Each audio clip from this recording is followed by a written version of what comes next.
What are you doing back here, kitty cat? You're supposed to be upstairs. All right, so we got our vanilla sanctuary back here. It's just a simple part of me testing out different ways to propagate our vanilla collection, and then we transplant it out to our farms. This has been the best way because you can see that it has nice shade cover, this 70% shade net up top.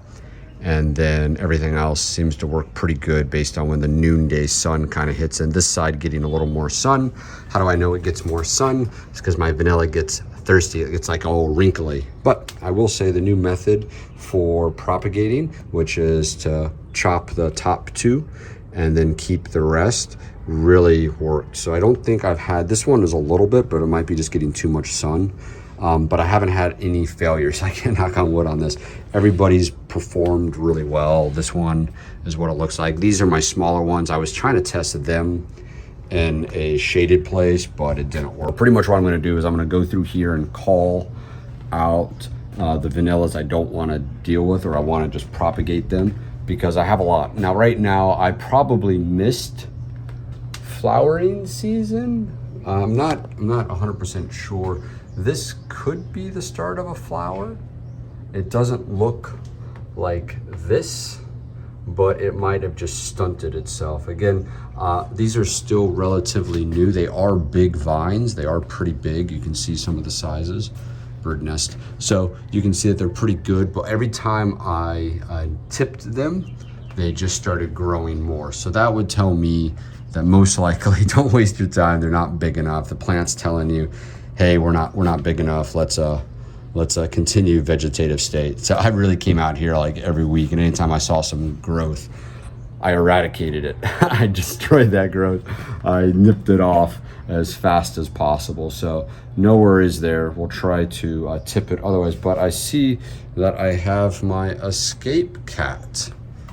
What are you doing back here, kitty cat? You're supposed to be upstairs.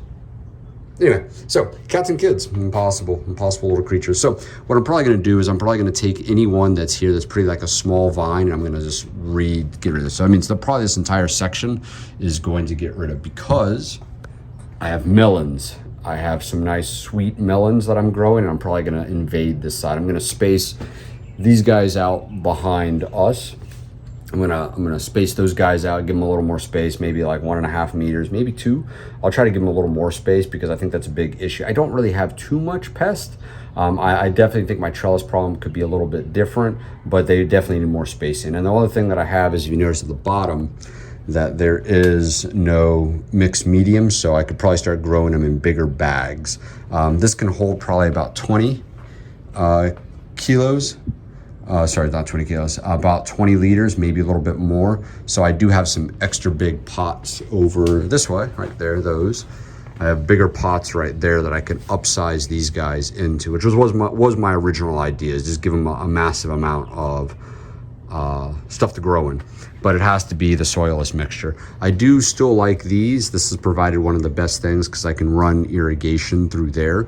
It's just cocoa pole, pretty much with just concrete fencing, right? Just take the simple concrete fencing, bend it back, don't slice the crap out of my hand before with that, and then we'll go from there. Because the other thing is that I think I need a double system right here, a double thing, so that it lessens the looping back down, because you're gonna grow it up and then it's gonna come all the way back down into the soil, and then it's gonna grow back up and then back down. That's the best way. If you're making a commercial system, you're gonna wanna have it just pile on top of each other, and that can cause pinch points up on top here. And so vanilla really doesn't like it when you create those pinch points.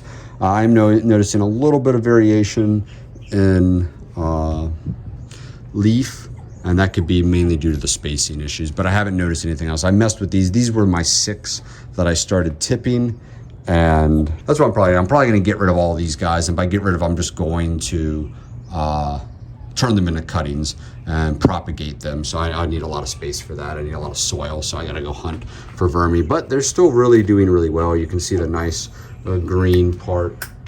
You can see the nice green part. So they are still very good. They just, right now it's our dry season. And by dry, I mean it's not raining right now. but they're all doing really good. I don't see much, so there's no reason to get rid of these. They're just tiny. I do worry about this.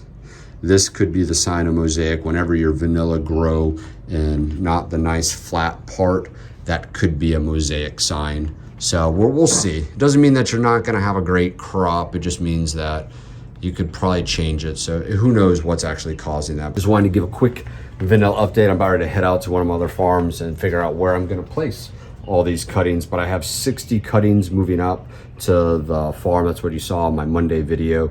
And then I'll post this one tonight. This is Wednesday, so I'll post this one tonight describing what we're gonna do. But right now, I'm gonna go hunt my cat and put him back inside. So if you like what you're seeing, please give me a like, a subscribe, a comment down below. Ask me any questions that you need.